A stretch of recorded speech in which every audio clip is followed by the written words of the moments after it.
మంగళి జాతక రీత్యా అసలు ఏం జరుగుతుంది? నిజంగా ఆవిడ ఫ్రాడ్ చేసినట్ట చేయనట్ట? దీని గురించి జాతక పరంగా మీరేం చెప్తారు సార్? సాధారణంగా ఒక మనిషి యొక్క బ్యాడ్ పీరియడ్స్, గుడ్ పీరియడ్స్ మనం చెప్పేయచ్చు. తగిన జాగ్రత్తలు తీసుకోవడము అవన్నీ కూడా మనం ముందు సూచించవచ్చు. అయితే అది కమర్షియల్గా అయిపోవడం వల్ల ఈ రోజుల్లో దాని మీద నమ్మకం అనేది కొద్దిగా కోల్పోయారు జనం. మంగళిని కనుక మనం తీసుకున్నప్పుడు మంగళిది సింహరాశి. ఈ సింహరాశికి గోచారరీత్యా ప్రస్తుతం ఉన్నటువంటి జన్మ రాశిలో కేతు ఉండడం, సప్తమ స్థితిగతుడైనటువంటి రాహువు కుంభరాశిలో. ఇప్పుడు ఈ ఇష్యూ జరుగుతుంది కాబట్టి ఇక్కడ అష్టమంలో శుక్రుడు, తర్వాత కుజుడు, బుధుడు, శని వక్రించున్నప్పుడు స్టార్ట్ అయింది ఈ గొడవ.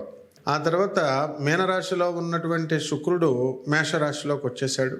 కాబట్టి కుజ బుద్ధులు, కుజ శనులు ఇద్దరు ఎప్పుడైతే కలిశారో అప్పుడు ఆటోమేటిక్గా గొడవలు, అపనిందలు ఇవన్నీ కూడా ఆమెకి జీవితంలో వచ్చినాయి. ఓకే. ఒక గురుడిది మనం తీసుకున్నప్పుడు లాభంలో ఉన్నటువంటి గురుడు ఉన్న కారణంగా ఆమె ఎంత ఆమె పైన కాంట్రవర్సీస్ వచ్చినా కూడా ఆమె మీద ప్రజలకు ఏంటంటే మంచి సింగర్ కదా ఈమె, మంచి గాయని అనేటటువంటి సింపతి.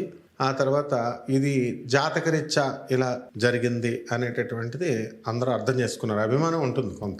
అంటే దాదాపు 2 సంవత్సరాలుగా ఇది జరుగుతుంది అని చెప్పి చాలా మంది చెప్తున్నారు.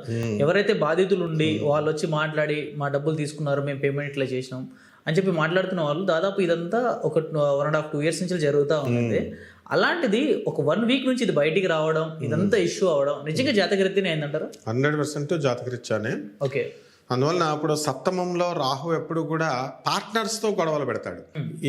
ఈమె పేరు చెప్పి ఈమె డైరెక్ట్ ఇన్వాల్వ్మెంట్ ఉన్నా లేకపోయినా, ఈమె తమ్ముడుది డైరెక్ట్ ఇన్వాల్వ్మెంట్ ఉందని అక్కడ ఉన్నటువంటి మనుషులందరినీ తీసుకుంటే మధు అనేటటువంటి వ్యక్తి, అతనిది సింహరాశి. శివ అనేటటువంటి వ్యక్తి, అతనిది ఏలినాటి శని మీనరాశి జరుగుతుంది.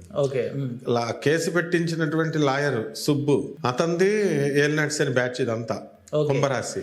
అలాగే మన మంగళిని తీసుకున్నప్పుడు మంగళి కూడా సింహరాశి ప్లస్ అసలు పేరు సత్యవతి కాబట్టి కుంభరాశి. సో ఏలినాటి శని జరుగుతుంది. కాబట్టి ఈ విధంగా ఏలినాటి శనిలో ఏంటంటే అవి తప్పప్పులు జరిగినాయా జరగలేదా అన్నది తర్వాత విషయం. ముందైతే అపనందలు వచ్చేస్తాయి ఆటోమేటిక్గా. కాబట్టి ఈ వీక్లోనే ఎందుకు మనకి బయటకు వచ్చింది అంటే అన్పాపులర్ అవడానికి.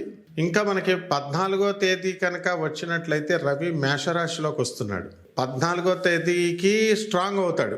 సో కాబట్టి స్లోగా గవర్నమెంట్ నుంచి ఆమెకి సహకారం అందడం, గవర్నమెంట్ ఆఫీసర్స్ వినడము.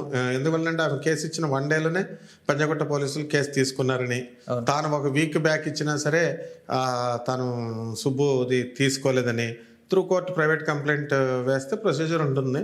అండ్ మోర్ ఓవర్ ఆ సిఐ వాళ్ళ మాటలను బట్టి వాళ్ళే ఈయనకి డ్రంక్ అండ్ డ్రైవ్ చేయించినట్టుగా సుబ్బు గారికి, అంటే నాకు కాఫీ ఏదో ఇచ్చారు, కూల్ డ్రింక్ ఇచ్చినా గానీ కొంత చూపిస్తుంది ఆల్కహాల్ తాగినట్టుగా.